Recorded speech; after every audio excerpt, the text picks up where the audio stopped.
4 ब्राह्मण और शेर की कहानी। पहले सब्सक्राइब करें फिर सुने।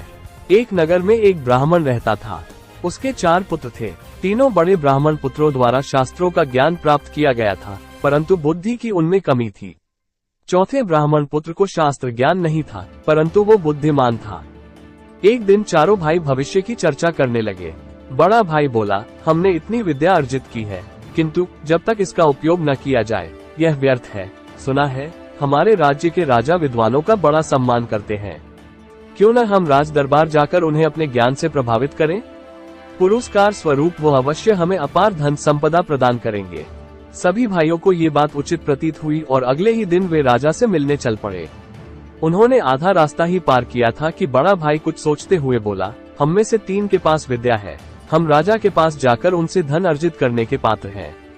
किंतु सबसे छोटा बुद्धिमान तो है, पर उसके पास विद्या नहीं है। मात्र बुद्धि के बल पर राजा से धन का अर्जन संभव नहीं है। हम इसे अपने हिस्से में से कुछ नहीं देंगे, इसका घर लौट जाना ही उचित होगा।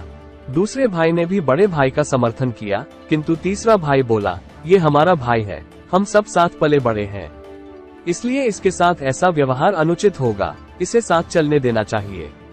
मैं अपना कुछ धन इसे दे दूंगा। अंत में सभी सहमत हो और आगे की यात्रा प्रारंभ की।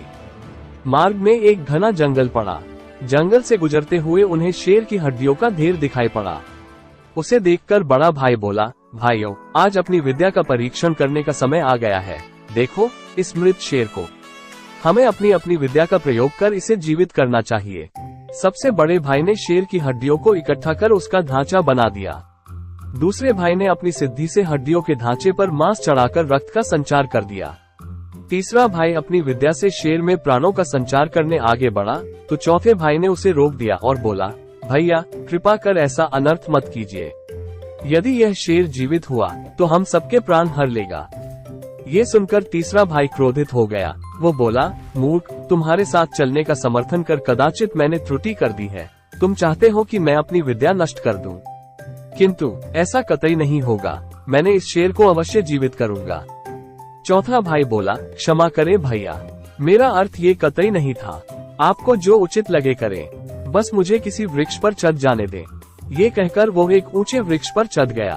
तीसरे भाई ने अपने विद्या से शेर को जीवित कर दिया, परंतु जैसे ही शेर जीवित हुआ, उसने तीनों भाइयों पर आक्रमण कर उन्हें मार डाला। चौथा भाई, जिसने बुद्धि का प्रयोग किया था, वो वृक्ष पर बैठा ये सब देख रहा था। वो वृक्ष से तब तक नहीं उतरा जब तक शेर चला नहीं गया। सिंह के जाने के बाद वो वृक्ष से उतरा और गांव लौट गया। शिक्षा, बुद्धि सदैव विद्या से श्रेष्ठ होती है। शास्त्रों में निपुण होने पर भी लोक व्यवहार न जानने वाला व्यक्ति हमेशा उपहास का पात्र बनता है या समस्या को आमंत्रित करता है। सब्सक्राइब करें प्लीज।